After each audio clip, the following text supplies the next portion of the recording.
بسم اللہ الرحمن الرحیم۔ میرے تمام ناظرین اور ہماری گزارشات کو سننے والے بھائی، اگر آپ جان لیں کہ رسول اللہ صلی اللہ علیہ وسلم نے بے نمازی کے بارے میں کتنے سخت الفاظ کہے ہیں تو اللہ جانتا ہے آپ کبھی نماز نہیں چھوڑیں گے۔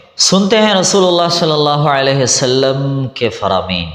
نمبر 1، غزوہ خندق کا منظر تھا۔ میرے اور آپ کے محبوب محمد الرسول اللہ صلی اللہ علیہ وسلم کو نماز عصر کی ادائیگی میں تاخیر ہو گئی تھی، تو آپ کی زبان حتر پر اتنے سخت جملے آئے تھے کہ شاید آپ نے اپنی پوری زندگی میں کبھی اس طرح کے سخت الفاظ بولے ہوں۔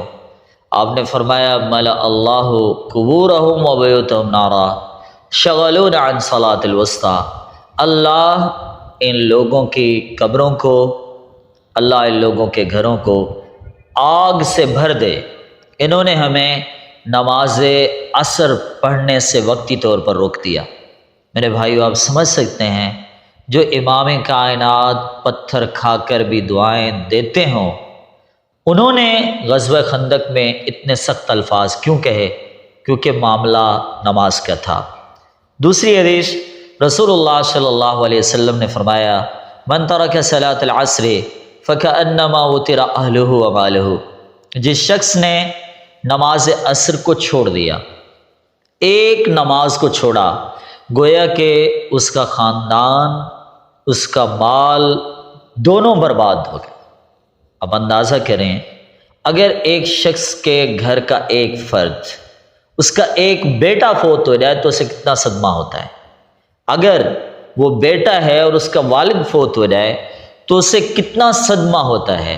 یہ حدیث بتا رہی مجھے اور آپ کو سمجھا رہی ہے کہ آپ کو جتنا صدمہ بیٹے کی فوتگی پر ہونا چاہیے، اہل کے ضائع ہونے پر ہونا چاہیے، اتنا صدمہ آپ کو نماز چھوڑنے پر ہونا چاہیے۔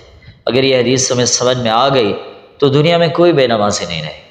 تیسری حدیث، رسول اللہ صلی اللہ علیہ وسلم نے فرمایا میں اپنے صحابہ سے کہوں وہ لکڑیاں جمع کریں، میں دوسرے صحابہ سے کہوں نماز کا وقت ہو جائے میں انہیں حکم دوں وہ نماز پڑھائیں، لیکن میں خود جاؤں، میں ان لوگوں کے گھروں کو آگ لگا دوں جو نماز پڑھنے کے لیے مسجد میں نہیں آئے۔